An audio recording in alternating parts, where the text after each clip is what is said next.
मुख्यमंत्री अनेक वर्ष विरोधी पक्षामध्ये काम करत होते आणि त्यांना विरोधी पक्षाचाही अनुभव अलीकडच्या कालखंडामध्ये ते सरकारमध्ये आलेले आहे. सरकारमध्ये असताना त्यांची भूमिका आता बदलली आहे की विरोधकांना प्रशिक्षण देण्याची गरज आहे. मला वाटतं प्रशिक्षण तर दोघांनाही देण्याची गरज आहे. विरोधकही काही अतिरेकपणा करत असतील किंवा सरकारही त्या ठिकाणी संवेदनशील नसेल तर या ठिकाणी सरकारलाही आधी प्रशिक्षण देण्याची गरज आहे की विरोधकांचं म्हणणं मान्य करा किंवा विरोधकांचं म्हणणं ऐकून तरी घ्या. ऐकूनच घ्यायचं नाही असं जर सरकारने ठरवलं असेल तर मग सरकारही तेवढंच जबाबदार आहे. सर, आजचा शेवटचा दिवस आहे आणि विरोधी पक्षनेते अजूनही सभागृहाला मिळालेले नाही. कसं पाहता?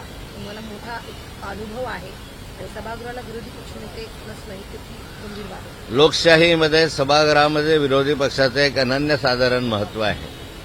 या ठिकाणी संख्याबळ लक्षात न घेता विरोधी पक्षाची नियुक्ती किंवा त्याला मान्यता सरकारच्या माध्यमातून देण्याची गरज आहे. आज शेवटचा दिवस आहे. आपण अपेक्षा करूया की आज तरी सरकारच्या माध्यमातून याच्यावर चर्चा होऊन या राज्याला नवा विरोधी पक्षनेता मिळेल. महाविकास आघाडीच्या माध्यमातून अनेक भ्रष्टाचाराचे प्रकरणं अलीकडे निदर्शनास आले. कधी आरोग्य खात्यामधलं आहे, कधी परिवहन खात्यामधलं आहे, कधी सार्वजनिक बांधकाम खात्यामधलं असे अनेक विषय आता उघडकीस यायला लागले.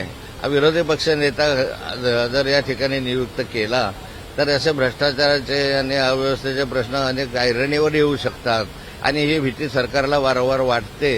सरकार जर स्वच्छ असेल तर मग त्या ठिकाणी विरोधी पक्षानं काहीही काढलं तरी त्याचं उत्तर देण्यास समर्थ असलं पाहिजे.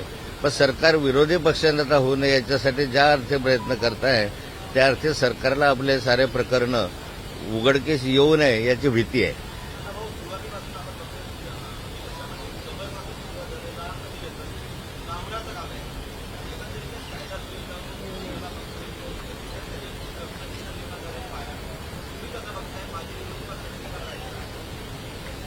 अधिवेशनाचा आज अंतिम दिवस आहे आणि अधिवेशन सर्वसाधारणपणे जनतेच्या समस्या सोडवण्यासाठी राज्यामधल्या ज्या घटना आहेत त्या घटनांची नोंद घेण्यासाठी असतं.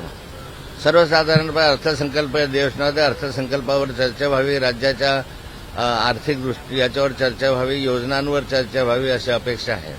परंतु दुर्दैवाने हे अधिवेशन पहिल्यांदा मी असं अनुभवतो गेल्या अनेक वर्षामध्ये की अधिवेशनामध्ये वेगळ्याच प्रश्नांवर चर्चा झाल्याने सर्व महत्वाचे प्रश्न बाजूला सरलेत.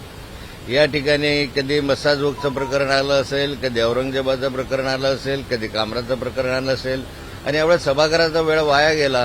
आणि शेतकऱ्यांची कर्जमाफी असेल, शेतकऱ्यांच्या आत्महत्येचे प्रश्न होतील, मजुरांचे प्रश्न आहे, कामगारांचे प्रश्न आहे, अनेक कर्मचाऱ्यांचे प्रश्न आहे. हे प्रश्न सोडवणं यासाठी जे व्यासपीठ आहे त्या व्यासपीठाचा आपल्याला उपयोग करून घेता आला आणि असं दुर्दैवानं म्हणावं लागतं.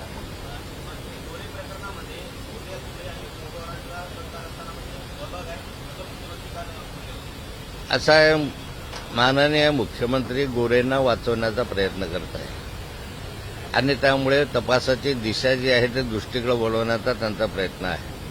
जर त्याच्यामध्ये दोषी असेल तर कारवाई करावी.